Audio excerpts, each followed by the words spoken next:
नमस्कार मित्रांनो, तुमचे स्वागत आहे श्री स्वामी समर्थ. मित्रांनो, तुमची किंवा तुमच्या जवळच्या व्यक्तींची कर्क राशी असेल तर तुम्ही हा व्हिडिओ संपूर्ण बघावा. कारण या व्हिडिओमध्ये आम्ही तुम्हाला सांगणार आहे कर्क राशीचे सविस्तर राशी भविष्य, तेही गुढीपाडव्यानंतरचे.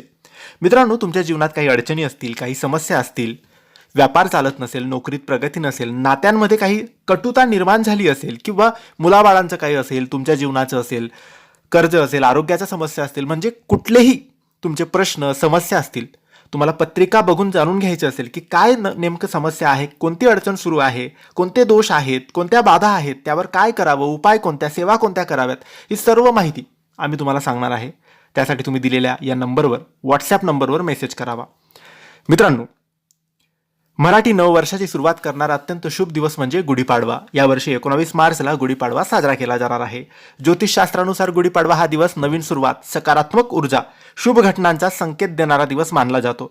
आजच्या या व्हिडिओमध्ये आपण जाणून घेणार आहोत की गुढीपाडव्यापासून कर्क राशीच्या आयुष्यात कोणते मोठे बदल होऊ शकतात, कोणत्या संधी मिळू शकतात आणि कोणत्या गोष्टी आता नक्की घडू शकतात. म्हणून हा व्हिडिओ शेवटपर्यंत नक्की पहा. कर्क राशीच्या लोकांसाठी गुढीपाडव्यापासून नवीन सुरुवातीचे संकेत आहेत. गेल्या काही काळात तुम्हाला कामात अडथळे, मनात अस्थिरता, काही योजना पूर्ण न होणे अशा अडचणींचा सामना तुम्हाला करावा लागला असेल. पण आता परिस्थिती हळूहळू सकारात्मक दिशेने बदलण्याची शक्यता आहे. गुढीपाडव्यापासून कर्क राशीच्या लोकांसाठी आर्थिक बाबतीत चांगले संकेत दिसत आहेत. थांबलेले पैसे परत मिळू शकतात. व्यवसायात नफा वाढू शकतो. नवीन उत्पन्नाचे मार्ग तयार होऊ शकतात. काही लोकांना अचानक आर्थिक लाभ मिळण्याची सुद्धा शक्यता आहे. कर्क राशीच्या लोकांसाठी गुढीपाडव्यापासून करिअरमध्ये प्रगतीचे संकेत आहेत. नोकरीत नवीन संधी मिळू शकतात. बढती मिळण्याची शक्यता आहे. व्यवसायात नवीन ग्राहक मिळू शकतात. जर तुम्ही नवीन काम सुरू करण्याचा विचार करत असाल तर हा काळ अनुकूल ठरू शकतो. कर्क राशी ही स्वभावाने कुटुंबप्रिय आणि भावनिक मानली जाते. गुढीपाडव्यापासून कुटुंबात आनंदाचे वातावरण निर्माण होऊ शकते.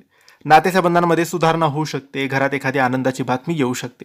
म्हणून कुटुंबासोबत जास्त वेळ घालवण्याचा प्रयत्न करा. मानसिक शांती आणि आत्मविश्वास मिळवण्यासाठी तुम्ही देवाचे, स्वामींचे स्मरण करू शकतात. तुम्हाला तुमच्या निर्णयांवर विश्वास वाटेल आणि नवीन गोष्टी करण्याची प्रेरणा मिळेल. हा काळ स्वतःवर विश्वास ठेवून पुढे जाण्याचा आहे. गुढीपाडव्याच्या दिवशी सकाळी लवकर उठून घरासमोर गुढी उभारावी. त्यानंतर भगवान शिव आणि चंद्रदेवाला नमस्कार करून प्रार्थना करावी आणि शक्य असेल तर एक तुपाचा दिवा नक्की तुमच्या घरात, देवघरात लावावा. यामुळे घरात सकारात्मक ऊर्जा वाढते आणि शुभ परिणाम मिळतात.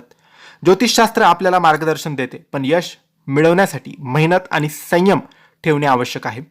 म्हणून येणाऱ्या संधींचा योग्य फायदा घ्या. कर्क राशीच्या लोकांसाठी 19 मार्चचा गुढीपाडवा हा नवीन सुरुवात, नवीन आशा आणि प्रगतीचे संकेत देणारा दिवस ठरू शकतो. जर तुम्ही सकारात्मक राहून मेहनत केली तर हे वर्ष तुमच्यासाठी यश, आनंद आणि प्रगती घेऊन येऊ शकते. व्हिडिओ आवडला असेल तर लाईक करा, शेअर करा आणि आमच्या चॅनलला सबस्क्राईब करायला विसरू नका. धन्यवाद. श्री स्वामी समर्थ.